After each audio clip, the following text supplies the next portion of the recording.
வணக்கம் மக்களே. இந்த ப்ராப்பர்ட்டி எங்கே இருக்குன்னா தாம்பரம் பெஸ்ட்டு சிடிஓ காலனிங்க. மரித்தா என்க்ளேவ்னு சொல்லி ஒரு பெரிய பார்க் இருக்கும். அந்த பார்க்குக்கு அடுத்தது நம்ம சைட் வந்துடுங்க. பிறகு தான் நம்ம சைட்டுக்குள்ளேயே வீடுங்க கட்டிக்கிட்டு இருக்கிறாங்க. வீடுங்க ஆல்ரெடி கட்டிக்கிட்டாங்க.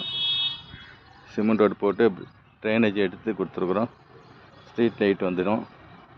ஸோ இதுதான் அருமையான ப்ராப்பர்ட்டி பாருங்கள். இது தாம்பரம் கார்பரேஷனுக்குள்ளே வரும். இது ஒரு சிஎம்டி அப்ரூவ்டு. சுற்றியும் வீடு தான் இருக்குது பாருங்கள், நீங்களே பாருங்கள். ஃபுல்லாக வீடுங்க தான் இருக்குது. ஸோ வேணுன்றவங்க ஸ்க்ரீனில் தெரியுற நம்பரை கான்டாக்ட் பண்ணுங்கள். இதோட விலை பார்த்தீங்கன்னா 6299 ரூபா கொடுத்துட்ருக்குறோம். கமிஷன் எதுவும் கிடையாது, டைரக்ட் சேல்ஸ் தான். லோன் 80 to 90% வரைக்கும் லோன் அரேஞ்ச்மெண்ட்ஸ் பண்ணி கொடுக்கலாங்க. வாங்க, கம்மி பிளாட்டு தான் இருக்குது. 900 ஸ்கொயர் ஃபீட்லேருந்து இருக்குதுங்க. ஸோ வேணுன்றவங்க கான்டாக்ட் பண்ணுங்கள். நன்றி, வணக்கம்.